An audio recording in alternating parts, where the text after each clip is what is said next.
Malam itu langit tampak seperti amarah yang tertahan. Awan menggulung tebal, menelan bulan. Angin membawa bau tanah basah dan bisikan tak jelas. 3 mahasiswa Rina, Dinda, dan Fajar berada dalam perjalanan menuju sebuah hutan yang katanya tidak pernah ada di patah manapun, hutan Cikambang. Konon, hutan itu pernah menjadi lokasi eksekusi massal pada masa kolonial. Tapi tak ada catatan resmi, hanya cerita dari mulut ke mulut yang menyebutkan siapapun yang masuk tanpa izin tak pernah kembali. Rina awalnya menolak, tapi Fajar yang makin obsesif dengan kisah lokal meyakinkan mereka kutukan itu cuma mitos. Kalau memang benar ada yang hilang, pasti karena medan atau hewan liar. Namun ketika mereka menjejakkan kaki di gerbang hutan yang hampir tersembunyi oleh semak, kabut langsung turun, tebal, dingin, mencekik. Tempat ini aneh, bisik Dinda.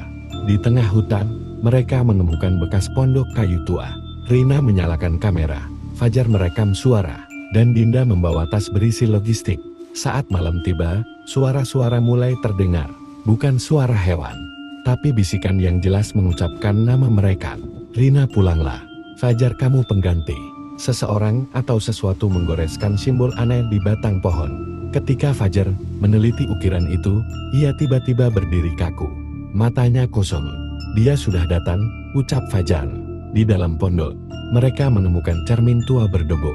Saat Rina bersihkan, ia melihat bayangan wanita berdarah menatap balik. Dinda menjerit. Cermin itu memperlihatkan kejadian-kejadian masa lalu. Eksekusi, pembakaran, jeritano. Fajar memelototi cermin. Ini bukan sekadar benda mati. Ini portal. Malam itu berubah jadi kekacauan. Fajar kerasukan. Dinda terluka. Rina mendengar suara anak kecil menangis tanpa henti. Rina mencoba melarikan diri, tapi selalu kembali ke titik awal.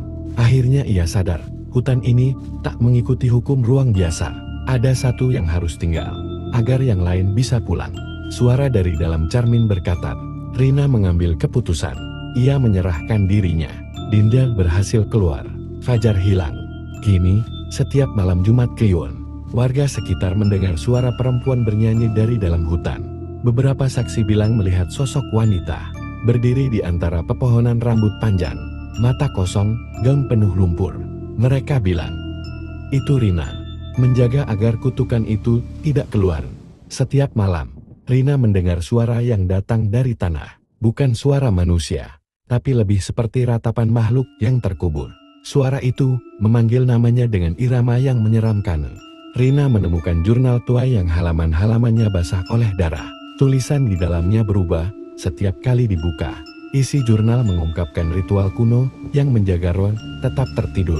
Warga sekitar menceritakan tentang anak-anak yang pernah hilang di hutan.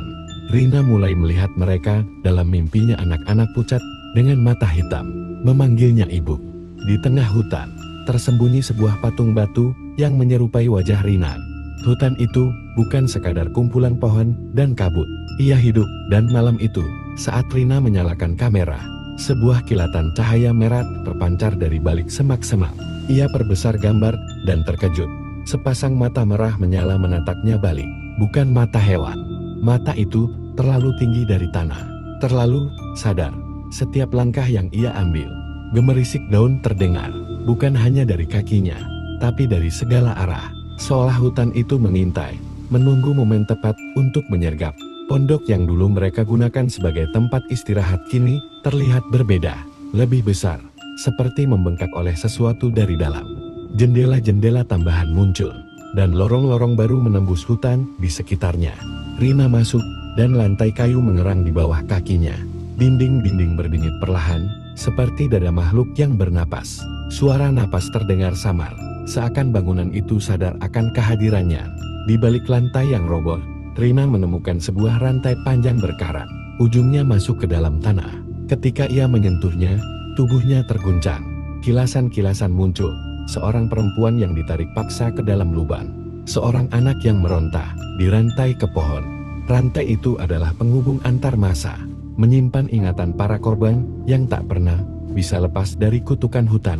Kulit Rina memunculkan pola-pola aneh, terbakar seperti tato api. Ia menemukan simbol serupa di dinding pondok dan pepohonan tua. Masing-masing punya makna, perlindungan, pengorbanan, kematian. Dengan bantuan buku tua yang ditemukan dalam laci pondok, ia mulai menerjemahkan simbol-simbol itu. Semakin ia tahu artinya, semakin dalam rasa takutnya tumbuh. Salah satu simbol menunjukkan gambar 2 orang dan seekor rusa mati. Teks di bawahnya menulis, 1 hidup untuk 1000 napas. Rina menyadari, kutukan ini tak bisa dihindari, hanya dipuaskan. Hutan menuntut darah, dan ia harus memilih, mengorbankan seseorang yang ia sayangi, atau membiarkan seluruh dunia luar tertelan perlahan oleh kegelapan hutan. Saat malam turun, dinding pondok mulai mengeluarkan embusan panas dan suara erangan.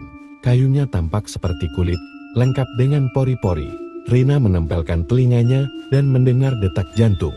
Ia mundur ketakutan, menyadari bahwa tempat ini bukan lagi bangunan, melainkan bagian tubuh dari sesuatu yang jauh lebih besar. Dan itu lapar.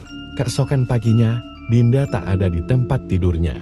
Rina mencarinya, berteriak memanggil namanya. Tapi yang ia dengar hanya tawa lirih, tangis patah, dan bisikan lembut dari dalam pepohonan. Suara Dinda, ia mencoba mengejar suara itu. Namun hutan seperti mempermainkannya, jalan melingkar, pohon-pohon berpindah. Akhirnya ia berdiri di depan pohon raksasa, yang batangnya retak membentuk mulut. Dan dari dalam, terdengar bisikan, "Aku masih di sini, tapi bukan lagi aku." Di dalam buku tua, Rina menemukan halaman baru yang belum pernah dilihatnya. Halaman itu muncul seperti ditulis semalam. Tertulis, tumbal dibutuhkan, agar pintu tetap tertutup. Bila tak ada, maka batas akan runtuh. Rina kini yakin, Fajar mungkin masih hidup, tapi telah diubah dijadikan bagian dari hutan. Ia mengingat matanya yang kosong sebelum hilang. Rina sadar, jika ia ingin keluar hidup-hidup, seseorang harus menjadi pengganti. Dasar lembah, Rina menemukan gerbang batu yang separuh terkubur oleh akar dan tanah. Tapi di tengah gerbang itu, terdapat celah terbuka cukup untuk 1 orang merangkak masuk. Dari dalam celah, tangan-tangan kecil dan hitam meraih keluar. Mencoba meraih apapun.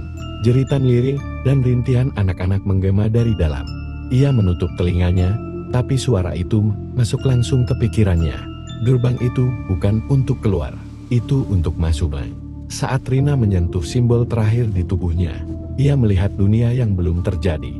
Kota-kota terselimuti kabut, manusia berjalan seperti boneka rusak, roh-roh berkeliaran bebas. Ia melihat dirinya sendiri di jalan sapi, dikejar oleh bayangan-bayangan dari hutan. Visi itu nyata, kutukan ini tidak akan berhenti di sini. Jika pintu itu terbuka sepenuhnya, dunia luar akan menjadi perpanjangan dari hutan ini. Pagi terakhir, Rina berdiri di depan gerbang, mata merahnya menatap kosong. Simbol di tubuhnya menyala lembut, seperti ukiran di batu kuno. Ia tak bicara, tak menangis. Ia hanya berdiri, menjaga celah gerbang tetap tertutup. Ia bukan lagi manusia, ia telah menjadi bagian dari hutan. Dan ia tahu, akan selalu ada yang datang, akan selalu ada yang tersesat, dan hutan akan selalu lapar.